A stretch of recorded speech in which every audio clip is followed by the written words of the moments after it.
அனைவருக்கும் அன்பு சார்ந்த வணக்கங்கள். ஒரு ஜாதகத்தில் நம்ம பிறந்த ஜாதகத்தில் சந்திரன் நிற்கும் இடத்தில் இருந்து, சந்திரன் 1, 2, 3, 4 எந்த பாதத்தில் வேணாலும் இருக்கலாம், அந்த பாதத்தில் இருந்து எண்ணி வரக்கூடிய 64வது பாதத்தில்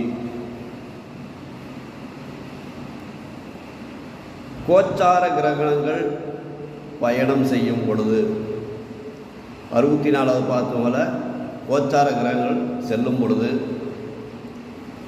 அது உங்களுடைய லக்னத்திற்கு என்ன பாவகமாக வருகிறதோ,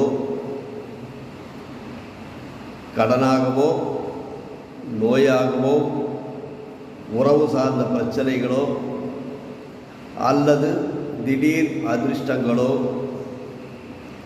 நிச்சயமாக செய்ய தவறுவது கிடையாது.